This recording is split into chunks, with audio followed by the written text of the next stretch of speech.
Bonjour, je m'appelle Mathieu Verger, j'ai 27 ans. Mon exploitation est située sur la commune de Bercenarlotte, donc Pays d'Aude dans l'Aube.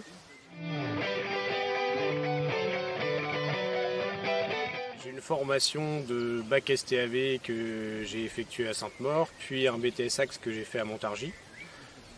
Pendant ma période BTS Axe, j'ai pu faire 2 mois de stage avec plusieurs périodes sur deux années consécutives dans une exploitation productrice de sapins de Noël dans le sud de la France. Donc une exploitation qui était très spécialisée. Moi j'étais très intéressé par cette culture, un petit peu une idée que je cultivais depuis mon plus jeune âge.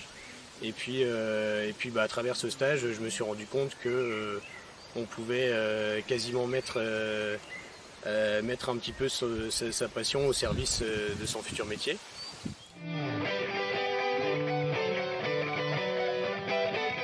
Pour me lancer dans ce métier, j'ai rencontré deux difficultés, enfin on va dire les deux principales.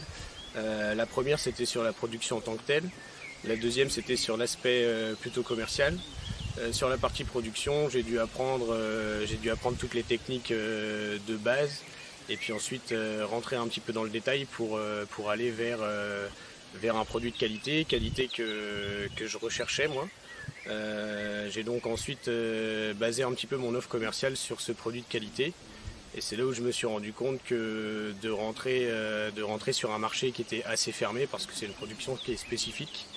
C'était pas aussi simple que ce qu'on pouvait penser. Donc je me suis armé un petit peu, j'ai appris, je me suis beaucoup renseigné, je me suis formé aussi.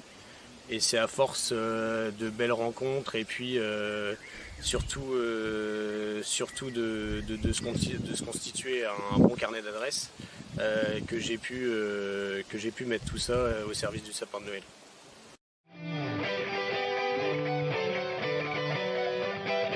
Le gros challenge, c'était d'arriver à créer une structure parce qu'on partait de rien à la base, c'est-à-dire qu'on n'avait pas de clients, on n'avait pas de référence.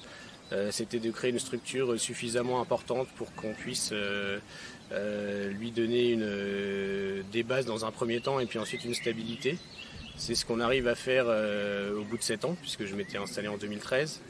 Et donc là, 7 ans après, on se voit investir dans un bel outil de travail pour concrétiser ce qu'on a toujours voulu avoir, c'est-à-dire une entreprise avec des perspectives de développement.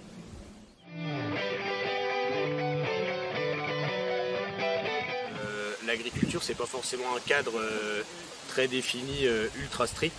Donc on peut partir d'une base et puis ensuite s'en éloigner ou se spécialiser, aller vers quelque chose de précis.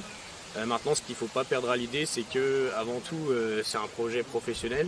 Donc il peut y avoir de la passion dedans, mais il faut rester vraiment très carré sur la base qu'on veut mettre en place et puis ensuite vers quoi on veut aller. Et puis ensuite, une fois que le projet est bien calculé et qu'on a bien déterminé l'objectif premier, ensuite c'est d'y aller à fond, quoi, une fois qu'on est sûr du coup.